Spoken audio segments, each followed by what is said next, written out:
지난 3주간의 설교를 통해서 예수님 만난 사람들, 하나님 사랑과 은혜 가운데 참된 하나님이 보시는 자기 자신을 만난 사람들에 대한 이 말씀을 나누었습니다. 10월 달에도 계속 하고자 합니다. 그런데 오늘은 하나님과 씨름한 사람에 대해 말씀을 나누고자 합니다. 야곱이 야복강가에서 하나님과 씨름한 것은 더 이상 과거에 있었던 일들, 잘못들, 죄 이런 것들이 현재와 미래를 가로막으면 안 되기 때문에 새로운 삶을 위해서 홀로 남아 하나님과 씨름하게 됩니다.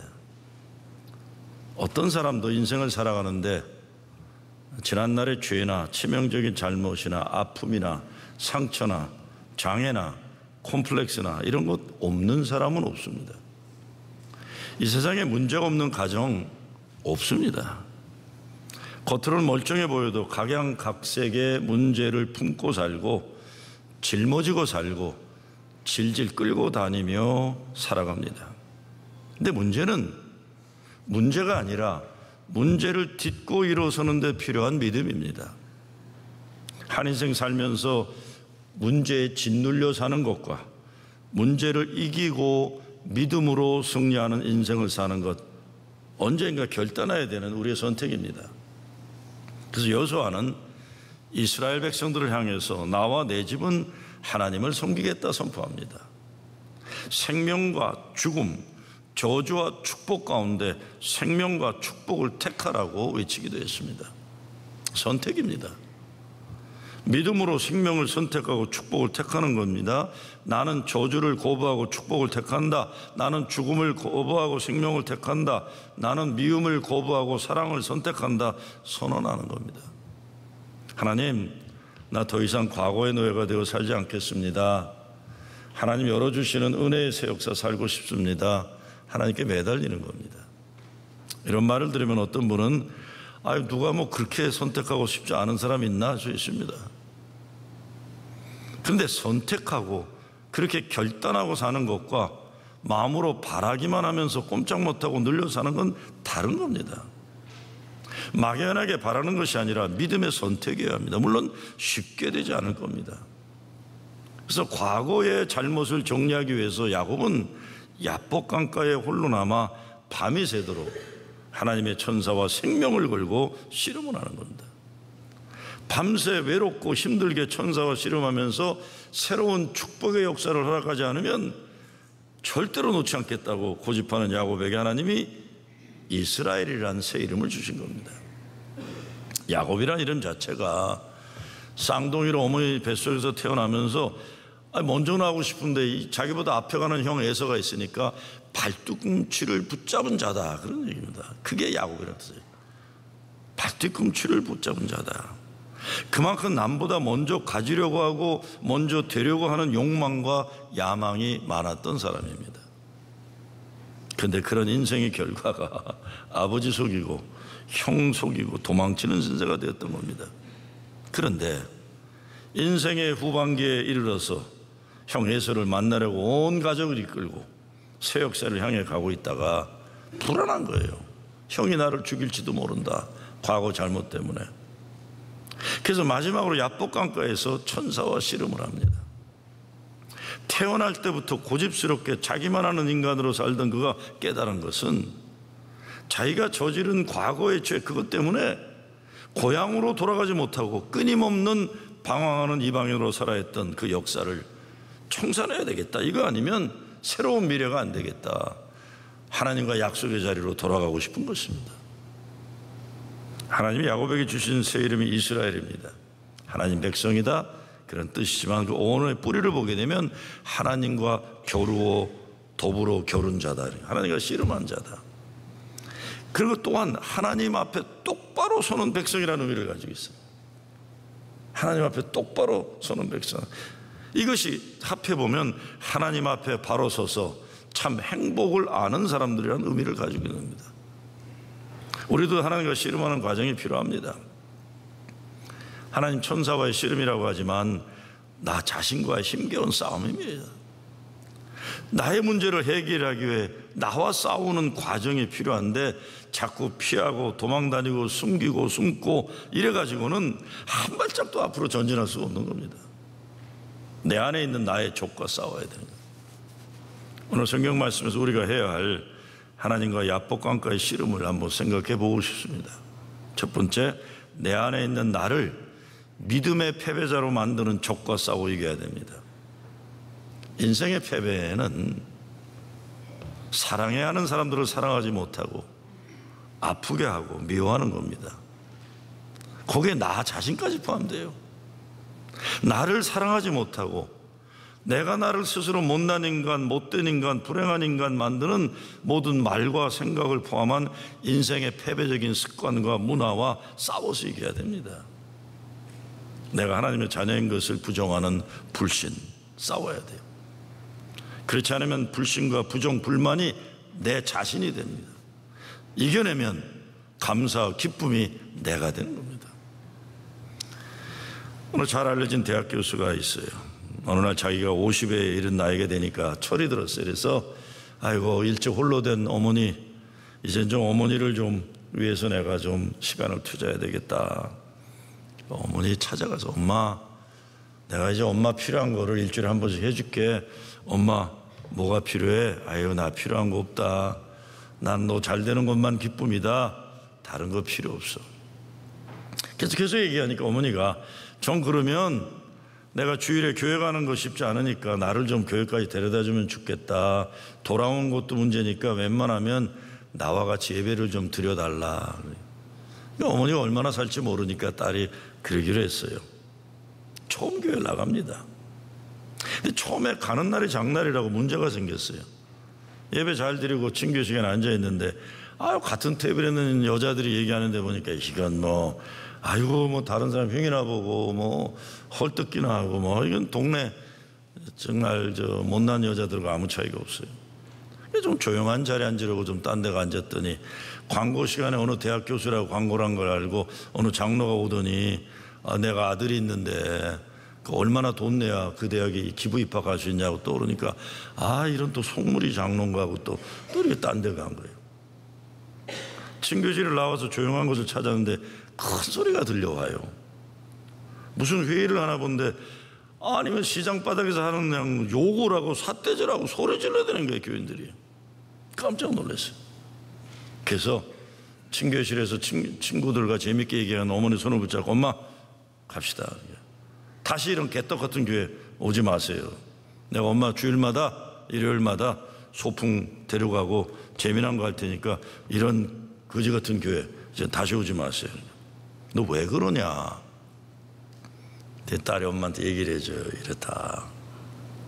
어머니가 이렇게 얘기합니다. 야, 나는 평생 이 교회 다니면서 예수님만 봤는데 너는 단 하루 와서도 참 대단히 많은 걸 봤구나. 넌 참 많이도 보는구나. 근데 그 말에 딸이 충격을 받았어요.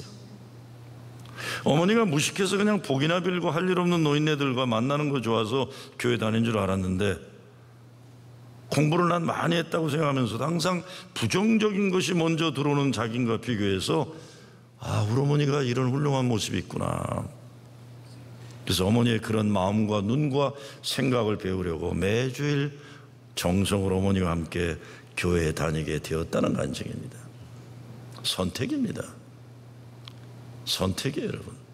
교회 생활하면서 항상 부정적으로 문제 있는 것에 끌려다니는 인생도 선택이고 감사와 기쁨으로 예수님 바라며 사는 것도 선택입니다. 그것이 여러분 자신이 되는 겁니다. 가정이 잘 되는 것도 성공이라 할 수 있고 자녀 교육도 그렇고 신앙생활도 성공과 실패라고 표현할 수 있어요.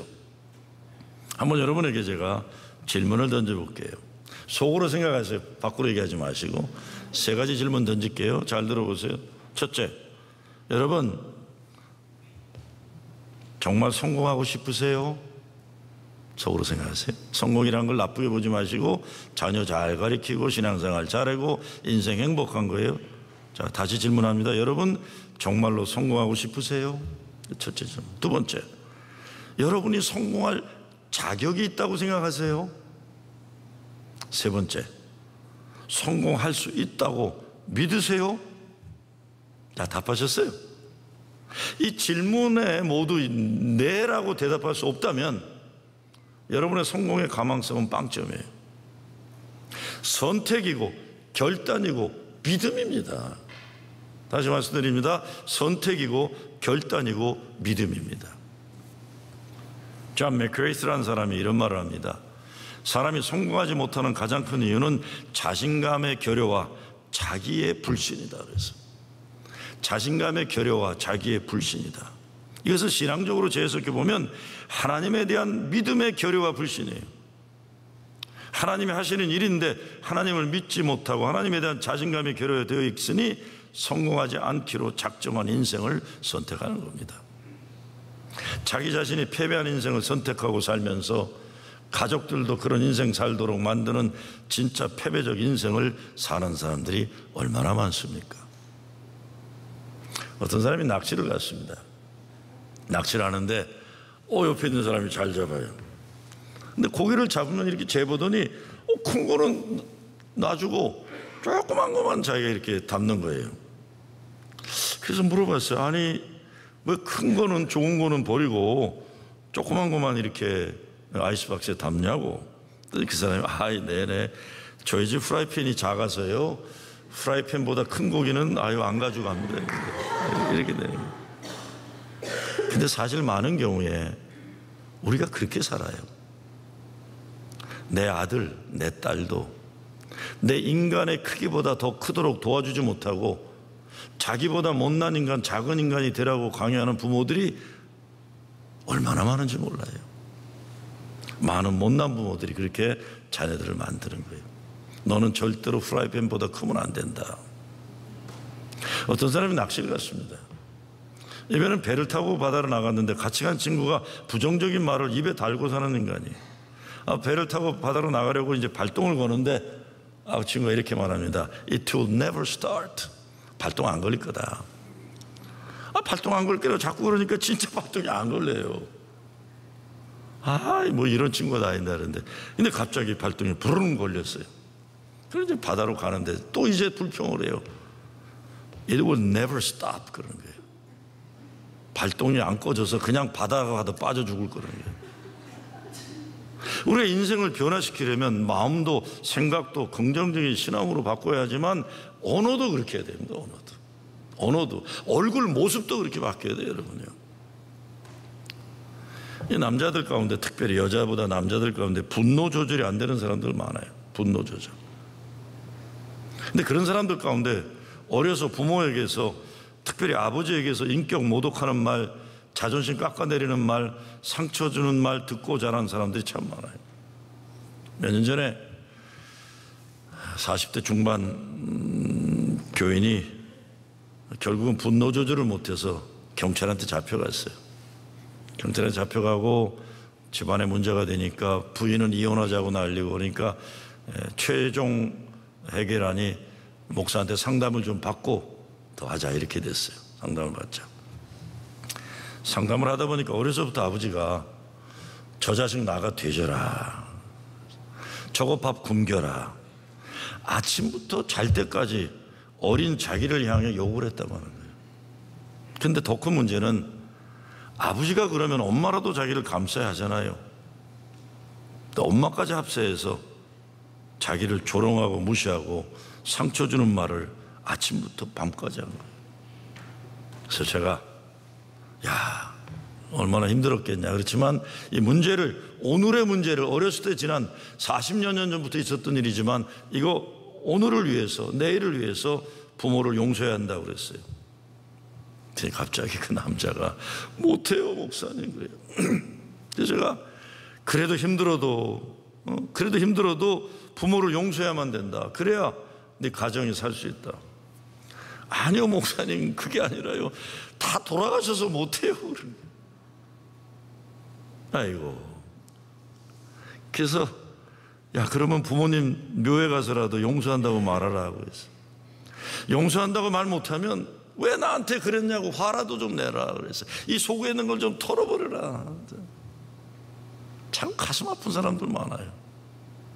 우리가 다 멀쩡한 것 같지만, 주일날 다 양복 넥타이 메고 있는 것 같지만, 그 속에는 지난주에도 말씀드렸지만 상처받은 어린아이가 여기 있어가지고 이게 해결이 안 되는 거예요. 못나면 어때요? 못생기면 어때요? 공부 못하면 어때요? 과거에 잘못했으면 어때요? 죄 졌으면 어때요? 이제부터라도 새롭게 예수님 만나 새 인생 살면 되는 거예요. 예수님 십자가 보혈의 은혜로 용서받고 사는 것만이 아니라 천하의 가장 하나님 사랑받은 존귀한 존재로 사는 겁니다. 살아가는 거예요. 두 번째, 그리고 하나님과 만나야 됩니다. 하나님 만나 변화되어야 됩니다. 오늘 24절 말씀에 보면 야곱은 홀로 남았더니라고 했어요. 언젠가는 우리 모두가 하나님과 철저하게 홀로 되어 만나야만 합니다. 홀로 있다는 것이 뭡니까? 아무도 보지 않을 때 나는 누군가. 아무도 나를 모를 때 나는 누구인가? 입고 있던 옷을 다 벗었을 때 나는 누구인가? 여기저기서 주워 담은 계급장들 다 떼버리고 난 다음에 나는 누구인가? 내가 살고 있는 집, 내가 타고 다니는 자동차, 내가 의지하고 있는 은행의 잔고, 나를 지탱해주는 내 직장과 사업, 명예, 이런 것들이 다 없어지고 난 다음에 나는 누구인가 하는 거예요. 우리 모두는 언젠가 아무것도 남지 않은 마지막 최후 홀로 되는 인생의 막다른 길에 서 있는 나를 만날 것입니다. 그때 정말 나는 누구입니까? 지금 살자 죽자 붙잡으려고 하고 있는 이것들이 정말 그리 중요할까요? 근데 중요한 것은 이것입니다. 하나님은 저와 여러분이 홀로 그분을 만나시기를 원하십니다. 그것만이 아니라 우리가 혼자 되었을 때 그분이 우리를 만나주시고 도우시고 구원하십니다. 저는 병원에 신방 갈 때 가장 마음 아플 때가 수술을 앞두고 이제 마지막 기도를 합니다. 잘 고쳐달라고 기도해요. 근데 기도가 끝나면 어떡하면요, 간호원이 네 이제 됐습니까? 그러고는 그 병원 그 뭐죠, 침대를 이제 이렇게 끌고 혼자 가야 돼. 그러면 지골이 장대한 남편도 멀쩡히 서서 바라봐야 돼요. 그 순간부터는. 왜? 수술실에 혼자 가야 되겠죠. 그럼 저도 이거 뭐야, 이제부터는 저 사람 혼자네. 그 순간에 남편 얼굴을 보면요, 그렇게 당당한 남편 얼굴이 하얘져요. 난 아무것도 할 수 있는 게 없네. 저 여자가 지금 홀로 저 수술실에 들어가야 되는구나. 그래서 기도합니다. 하나님, 이제 홀로 감당해야 하는데 하나님 함께 하시면 알게 해주세요. 제가 아이들 병원에 가서 꼭 하는 게 있어요. Lift your fingers up. 그럼 애들이 이제 이렇게 병원에 누웠다가 I want you to know why you have 5 fingers. 네가 왜 손가락이 5개인가 얘기해 줄게. Repeat after me. 그래, 나 따라해라. My Lord is my shepherd. The Lord is my shepherd. The Lord is my shepherd. 여호와는 나의 목자이시니. 내가 이제 수술에 들어가면 이제 마취하려면 생각 안 날 텐데 그래도 손가락 꼭 쥐고 하나님이 나와 함께 하신다는 생각해라. 내 목자 생각해라. 근데 제가 이걸 꼭 연세 많은 분들한테 꼭 얘기해 드립니다. 장로님 손 펴보세요. 저 따라하세요. The Lord is my shepherd. 여호와는 나의 목자시니. 야곱은 홀로 남았더니란 의미를 들여다보면 다 떠났다는 겁니다. 이제 다 떠났다는 거예요. 야곱이 의지하던, 야곱이 기대었던 그 모든 사람이 다 떠난 거예요. 이제 근데 이 철저한 홀로 남아있음이 하나님을 만나고 새로운 은혜의 역사가 열어주는 시작이 되는 겁니다. 어떻게 준비시킵니까? 하나님이 싸우러 오시는 거예요. 홀로 남아있는 야곱을 위로하러 오셔도 시원치 않은 판인데 싸우러 오시는 거예요. 야곱이 새 사람 되게 하시려고 씨름하러 오시는 겁니다. 왜 그러셨을까요? 저는 그렇게 생각합니다. 위로해주면 야곱 그 인생 다시 또 자기 잘난 맛에 살고 머리 굴리고 하나님 원하시는 인간 절대로 되지 않을 것이기 때문에 깨뜨리려 오시는 거예요. 너 바뀌어야 된다. 사람이 노력해야지만, 그러나 도움은 하나님에게서 오는 겁니다. 야곱처럼 철저하게 혼란한 거 씨름해야 됩니다. 철저하게 벌거벗은 모습 그대로, 사람들 앞에서 멀쩡한 것처럼 껍데기 쓰고 있던 그 모습 그대로, 못난 모습 그대로, 죄진 모습 그대로, 상처받은 아픔 그대로 가지고 정말 새롭게 거듭나기 위해 밤새도록 하나님과 씨름하는, 그 과정에서 야곱은 공댕이 뼈를 다쳐서 평생 쩔룩거리며 살았다고 했어요. 우리에게도 그와 같은 고난의 흔적인데 주님이 만져주신 증표가 있을 거예요. 저 사람이 저렇게 쩔룩거리지, 나는 알아요. 이게 주님이 나 만져주신 자리다. 30절 말씀에 보면 그러므로 야곱이 그곳 이름을 분이엘이라 하였으니 그가 이르기를 내가 하나님과 대면하여 보았으나 내 생명이 보존되었다 하였더라. 그날 밤에 야곱과 씨름한 사람이 하나님이셨다는 사실은 우리에게 큰 은혜입니다. 하나님은 하늘에 구름 타고 오시는 게 아니라 우리가 알고 만질 수 있고 상대할 수 있는 모습으로 우리에게 찾아오시는 거예요. 그리고 우리가 씨름하시는 것은 우리 모든 문제에 실제적으로 관여하시겠다는 하나님의 의지가 담겨 있는 거예요. 야, 나 너 모든 것에 관심 가지고 너와 함께 내 뒹굴겠다 이런 거예요. 그렇죠? 하나님 관심 가지겠다는 거예요. 우리 하나님과 씨름을 빨리 해야 합니다. 시간이 많지 않습니다, 여러분. 하나님이 우리를 포기하지 않으시고 밤새 씨름하게 만들고라도 새로운 역사를 살게 하시려고 찾아오시는 거예요. 그렇게 살면 안 된다. 야곱은 밤이 새도록 씨름을 하다 보니까 새벽에 와서 일어났어요. 영어로는 until the breaking of the day라고 그랬어요. until the breaking of the day. 새날이 밝아오기까지 씨름했다는 겁니다. 새날이 밝아올 때까지. 야곱에게 주어진 시간이 끝나기 전에 새 역사를 선물로 주시고자 하시는 거래요. 모든 인간에게는 하나님이 정해놓은 시간이 있습니다. 맘만대로 살 수 있는 게 아닙니다. 그냥 사람들이 몰려가니까 나도 몰려가고, 사람들이 들고 다니니까 나도 반드시 들고 다니는 줄 알고 들고 다니고, 사람들이 이런다고 나도 이러다, 저런다고 나도 저런 인생, 이제 그렇게 살지 말라는 겁니다, 여러분. 하루하루가 하나님이 주시는 선물입니다. 이거 귀한 줄 모르면 인생 버리는 거예요. 함께 살아가는 이 사람들이 하나님 주신 선물이에요. 고마운 줄 모르면 인생 버리는 겁니다. 내 자신도 마찬가지. 내게 지금 있는 건강, 내게 지금 있는 시간, 이런 것들 다 하나님의 선물이에요. 이 달란트를 가지고 하나님 기쁨과 영광을 위해 쓰임받지 않으면 인생 낭비하는 거예요. 어떤 사람들은 있는 거 감사할 줄 모르고 없는 거 불평하다 세월 호송합니다. 나는 평생 죽지 않고 살 것처럼 시간 낭비하다 어느 날 쓰러지고 난 후에 인생이 그리 소중했다는 거 늦게 깨닫는 겁니다. 감사한 것은 하나님이 야곱이 더 이상 인생 낭비하지 않고 새 역사를 위해 변화하도록 찾아와서 씨름하신 겁니다. 이제 야곱은 자기 자신이 이루려던 인생의 목표가 하나님 기쁨과 영광의 목적을 가진 인간이 되는 거예요. 하나님 중심으로 사는 거죠. 마지막으로 이름이 바뀌어요. 하나님이 야곱에게 새 이름을 주신 것처럼 우리도 새 이름을 받고 일어나야 합니다.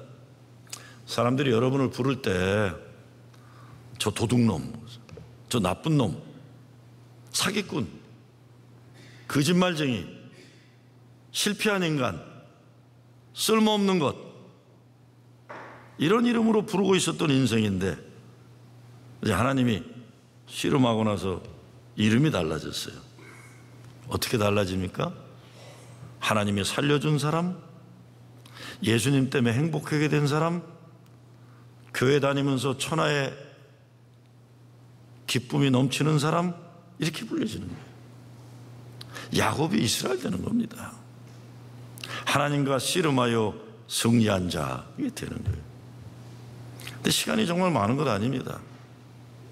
때로 우리를 아는 많은 사람들이 우리가 변화되기를 바라서 도전하고 돕고 때로 싸울 거예요. 그러나 시간 지나면 사람들은 포기합니다.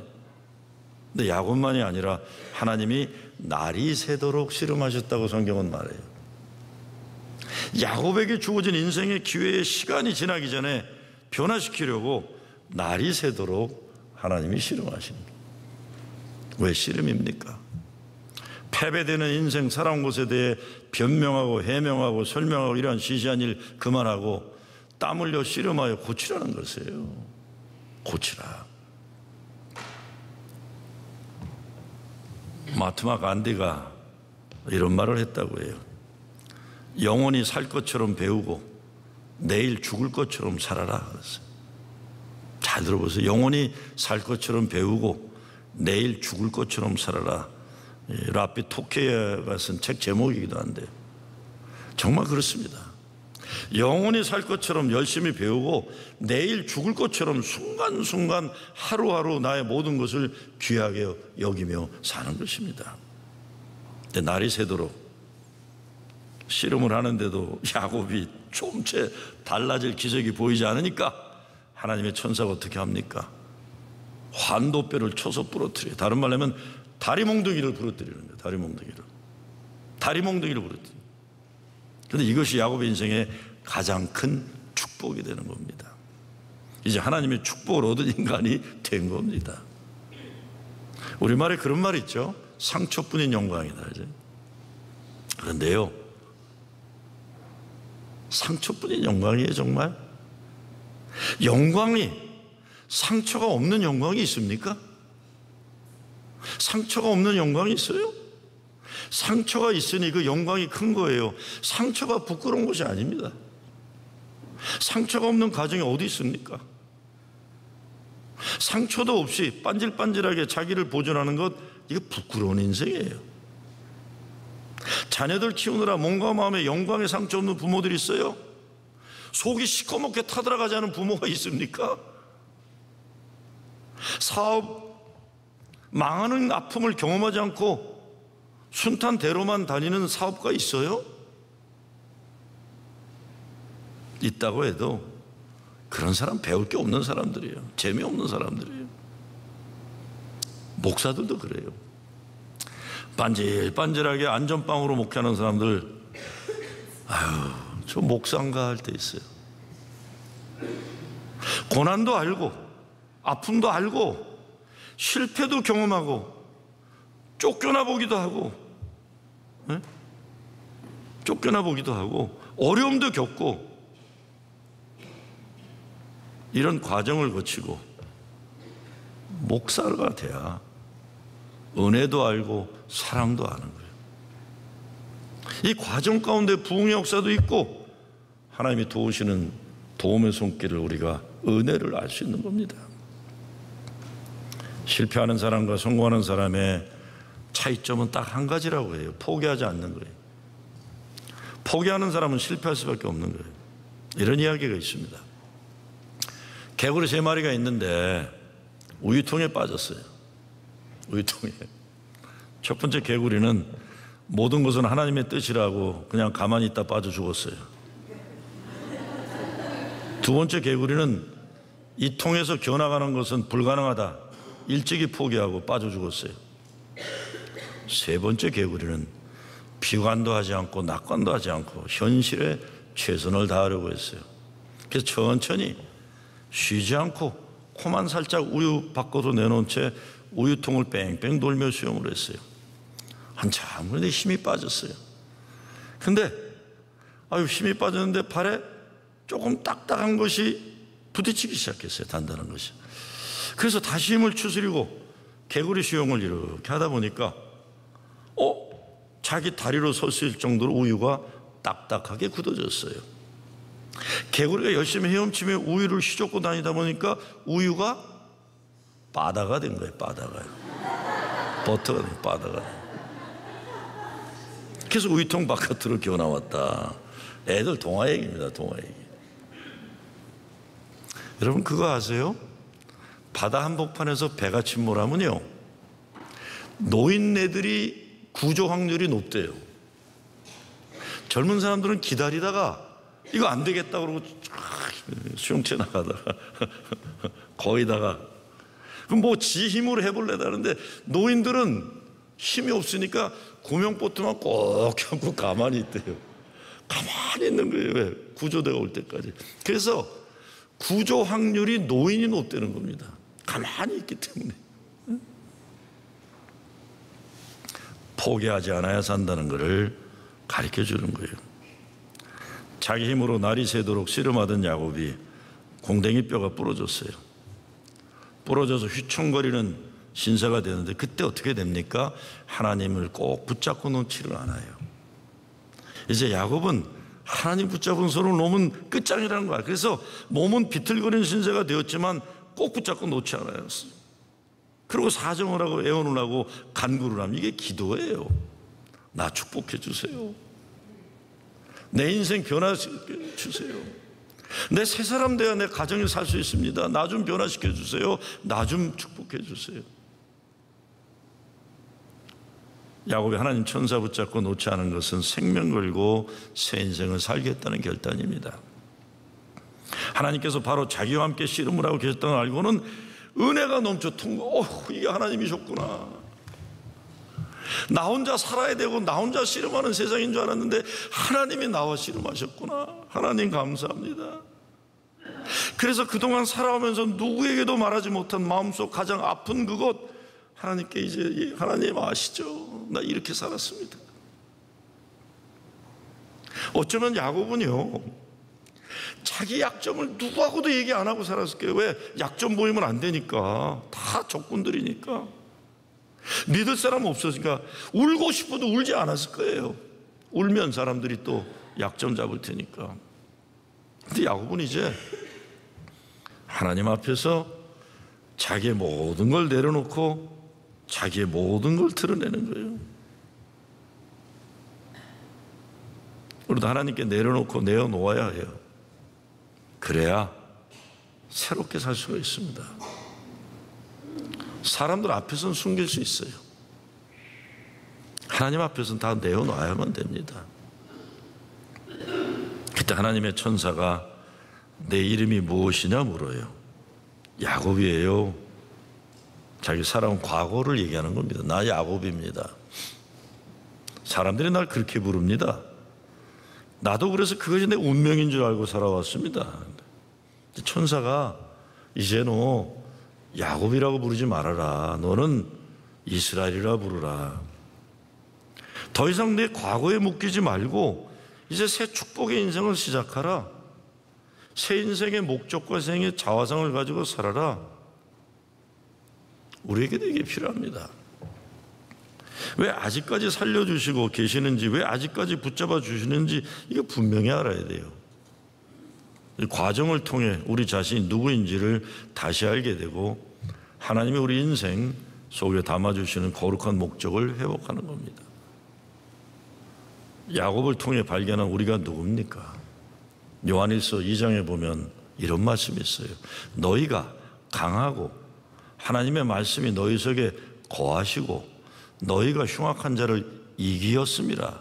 근데 이거를 영어 번역 가운데 You are an overcomer라고 되어 있는 거예요. You are an overcomer. overcomer라는 것은 어려움과 역경을 이겨낸 사람이라는 겁니다. 뭐 베드로의 말씀에 보면 너는 하나님의 긍휼을 입은 자라는 말씀도 나와요. 너희는 하나님의 긍휼을 입은 자다. 저는 이것이 태어날 때부터 모든 조건이 좋아서 고생하지 않고 실패하지 않고 편하게 살아온 사람과 비교할 수 없는 어렵고 아프고 슬픈 인생을 살아왔지만 이겨낸 믿음의 인간 승리라고 믿습니다.